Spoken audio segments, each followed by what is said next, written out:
हरियाणा की हर अपडेट के लिए बेल आइकन दबाएं और सब्सक्राइब करें एसटीवी हरियाणा न्यूज। नमस्कार, आप देख रहे हैं आपका जिला आपकी खबर और मैं हूं आपके साथ शुभेंदु सिंह। और सबसे पहले रुक कर रहे हैं बड़ी खबर का। चंडीगढ़ से खबर, जहां विधानसभा सत्र को लेकर अहम कदम उठाए जा रहे हैं और एहतियात के तौर पर कई कदम यहां पर विधानसभा सत्र के दौरान देखने को मिलेंगे। कोविड-19 के इस दौर में बहुत सारे सुझाव दिए गए हैं। गृह मंत्री अनिल विज ने विधानसभा स्पीकर को ये सुझाव दिए और हरियाणा न्यूज से खास बातचीत में विधानसभा स्पीकर ने उन बातों को रखा भी है।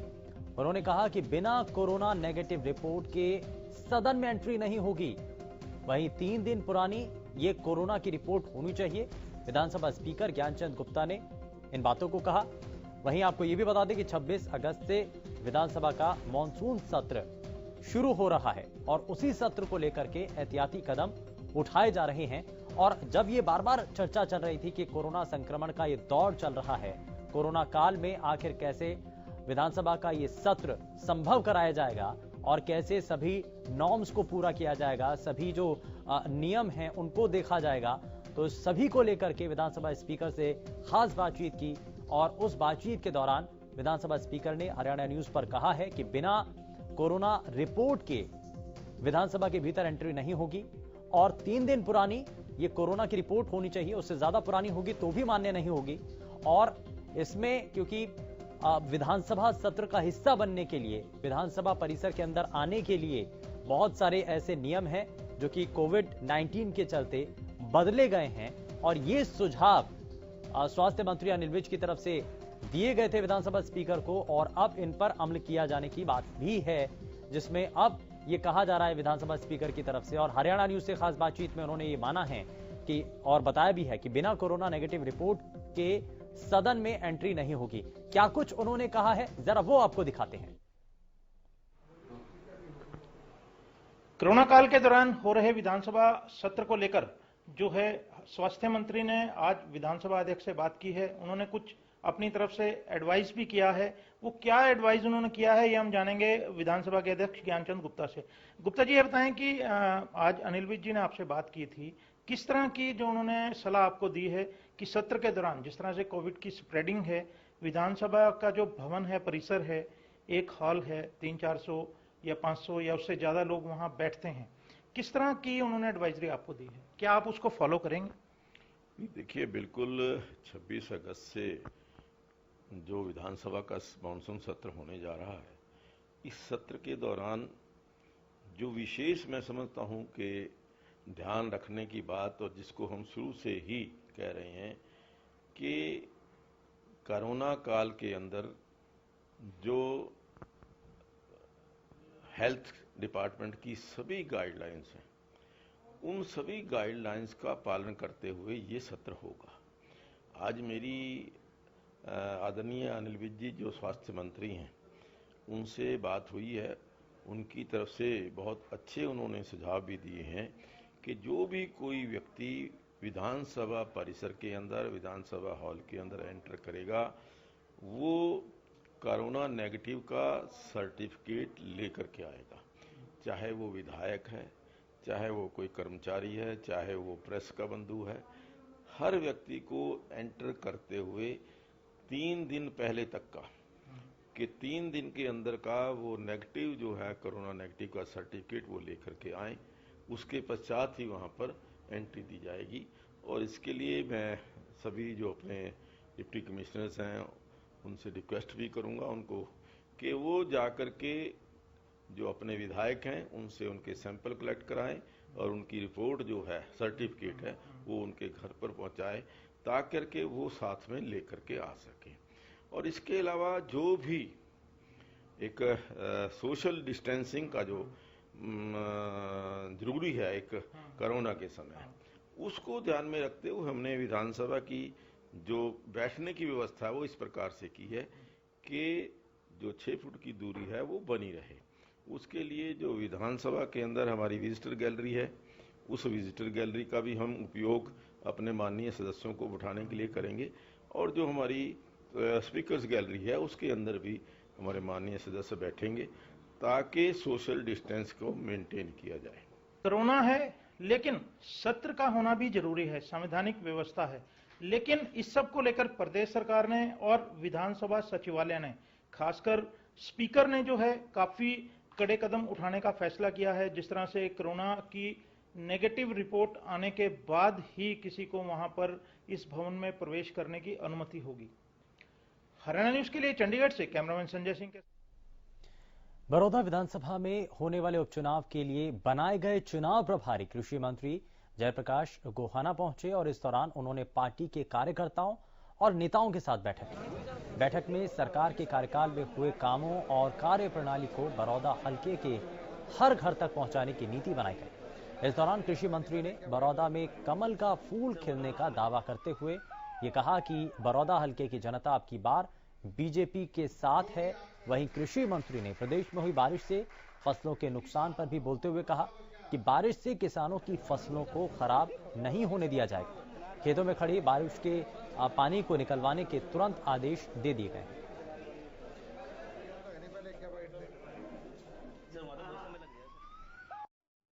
गोहाना क्षेत्र के और सोनीपत जिले के हमारे जितने भी प्रमुख कार्यकर्ता थे, भारतीय जनता पार्टी के हमारे सांसद जी रमेश कौशिक जी, विधायक साहब, अध्यक्ष जी, हमने बैठ के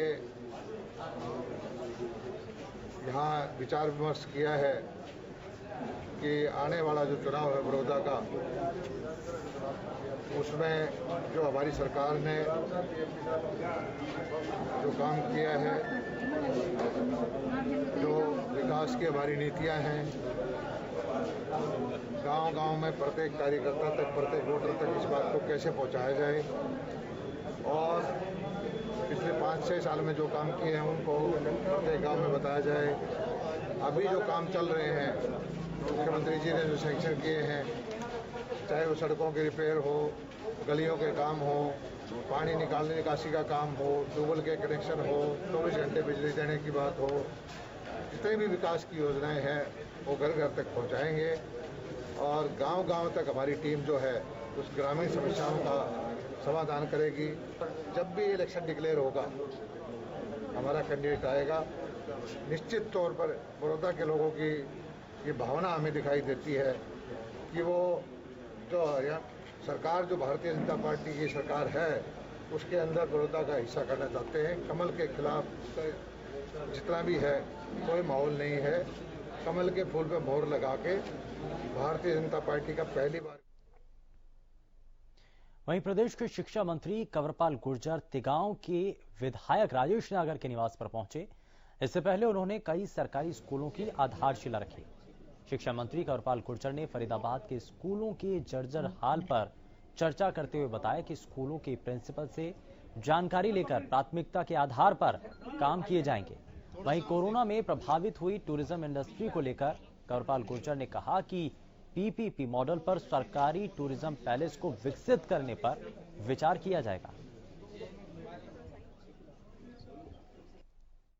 आज कुछ स्कूल थे जो बड़खल में थे, कुछ यहाँ तिगांव में थे, कुछ स्कूलों की आधारशिला रखी है आज और जल्दी उन पर काम शुरू होने वाला है। मैं समझता हूँ कि लगभग कुल मिला के लगभग 15 करोड़ के करीब ये काम जो है वो अभी सरकार ने जो मंजूर किए, उनकी आधारशिला यहाँ पे रखी गई और जल्दी वो काम पूरा होगा। जहाँ तक उनका टाइम है वो 18 महीने का टाइम है, लेकिन माननीय केंद्रीय मंत्री कंवरपाल गुर्जर जी ने उनसे आश्वासन ले लिया कि वो 18 महीने की बजाय उसको 15 महीने में उस काम को करके पूरा देंगे। ठेकेदारों ने भी आश्वासन दिया कि 15 महीने में उस काम को। सर, नई बिल्डिंगों का शिलान्यास हो रहा है, लेकिन जिला शिक्षा अधिकारी की रिपोर्ट में 47 सरकारी भवन स्कूलों के ऐसे हैं जो बिल्कुल जर्जर हो चुके हैं, संख्या काफी अधिक है, तो उस पर भी संज्ञान लिया जाए। स्कूल मिला के तो हरियाणा में जो बिल्डिंग की स्थिति है वो काफ़ी अच्छी है, पूरे देश के मुकाबले में बहुत अच्छी है।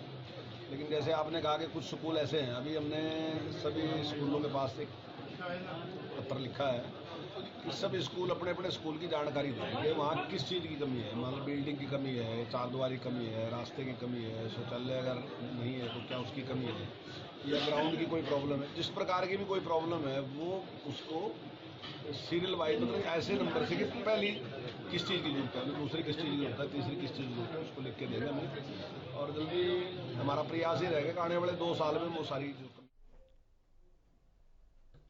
वहीं 74वें स्वतंत्रता दिवस पर अंबाला में विधानसभा स्पीकर ज्ञानचंद गुप्ता मुख्य अतिथि के तौर पर शिरकत करेंगे। उससे पहले अंबाला में स्वतंत्रता दिवस कार्यक्रम का फुल ड्रेस रिहर्सल हुआ। इस मौके पर डीसी अंबाला अशोक कुमार शर्मा और एसपी अभिषेक जोरवाल मौजूद रहे। इस बार कोविड-19 के चलते ना तो सांस्कृतिक कार्यक्रम होंगे और ना ही पब्लिक हिस्सा ले सकेगी। डीसी अशोक शर्मा ने कार्यक्रम की जानकारी देते हुए बताया कि इस बार देशभक्ति गीत और बेटी बचाओ बेटी पढ़ाओ पर प्रस्तुति रहेगी। इसके अलावा सिर्फ परेड होगी।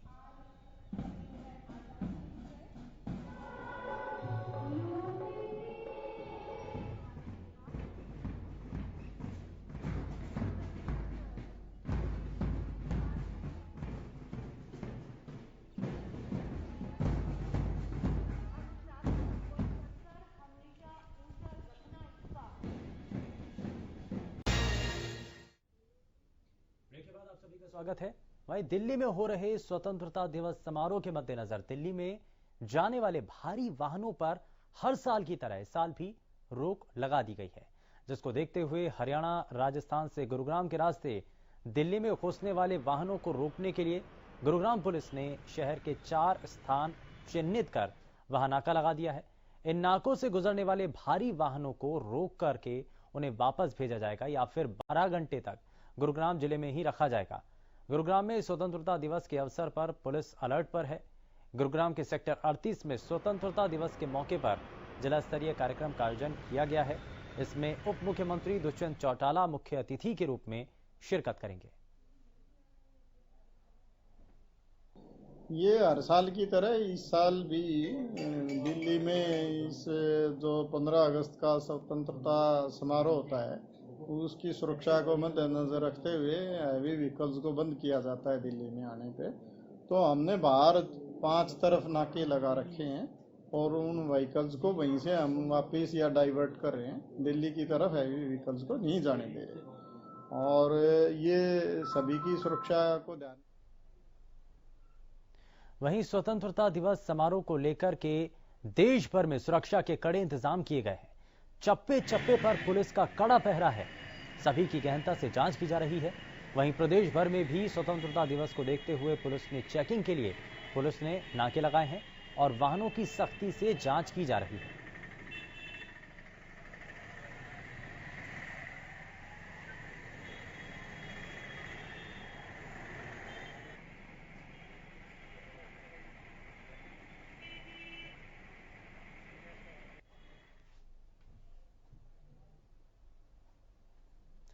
और वहीं प्रदेश सरकार की लाख कोशिशों के बावजूद कोरोना के नए नए मामले सामने आ रहे हैं। करनाल में एक साथ 54 पॉजिटिव मामले सामने आने के बाद प्रशासन अब पूरी तरीके से सतर्क है। बहरहाल नए मामले सामने आने के बाद स्वास्थ्य विभाग सभी मरीजों की ट्रैवल हिस्ट्री की जांच करने में जुट गया है। सीएमओ योगेश शर्मा के मुताबिक स्वास्थ्य विभाग की ओर से टेस्टिंग को बढ़ाया गया है, इसीलिए अब पॉजिटिव केसों की संख्या बढ़ रही है। उन्होंने दावा किया है कि जिले में कोरोना संक्रमण की स्थिति कंट्रोल में है। साथ ही यहां का रिकवरी रेट भी काफी अच्छा है। करनाल में अब तक के कुल पॉजिटिव मामलों की बात करें तो जिले में 1488 केस आ चुके हैं और 363 एक्टिव केस हैं। इलाज के बाद 1112 कोरोना मरीज ठीक हो चुके हैं। हालांकि कोरोना से करनाल में 13 लोगों को अपनी जान गंवानी पड़ी है। आज की डेट में हमारा 77% के आसपास है, लेकिन इसमें एक और चीज़ है कि 90% पेशेंट जो हमारे हैं वो एसिम्प्टोमेटिक हैं। मैं पेशेंट्स को, आम पब्लिक को ये बताना चाहूँगा कि हमने ज़िले में मैक्सिमम जो है अभी होम आइसोलेशन की सुविधा प्रदान की है और पेशेंट्स को जो होम आइसोलेट किए जाते हैं उनको होम आइसोलेशन के लिए किट भी एक दी जा रही है जिसमें इम्यूनिटी बूस्टर ड्रग्स इत्यादि हैं। तो घबराएं नहीं, ज़्यादा से ज़्यादा अपने आसपास अपने लोग फैमिली के टेस्ट करवाएं, जिससे कि इसको अर्ली स्टेज पे डायग्नोज करके पेशेंट को आइसोलेट। वहीं फतेहाबाद के व्यापारी ने एक ऑटो ड्राइवर के नाम फर्जी कंपनी बनाकर करोड़ों रुपए के बिल बना डाले। व्यापारी पर फर्जीवाड़े का आरोप खुद ऑटो ड्राइवर ने लगाया। वहीं ऑटो ड्राइवर की शिकायत पर पुलिस ने व्यापारी और उसके बेटे के खिलाफ धोखाधड़ी का मामला दर्ज कर लिया है। सिरसा निवासी ऑटो चालक मदन लाल ने पुलिस को शिकायत दी, जिसमें बताया है कि फतेहाबाद के व्यापारी अशोक और उसके बेटे आशीष गोयल ने उसके नाम पर एक फर्जी फर्म बनाई और उस फर्म के नाम पर करोड़ों रुपए के बिल काटे गए। इस बात का पता तब चला जब ऑटो ड्राइवर मदन को इस सब के बारे में जानकारी मिली। मदन ने फतेहाबाद पुलिस को इस मामले में शिकायत दी। मदन लाल की शिकायत पर फतेहाबाद पुलिस ने व्यापारी और उसके बेटे के खिलाफ धारा 420 के तहत मामला दर्ज किया है।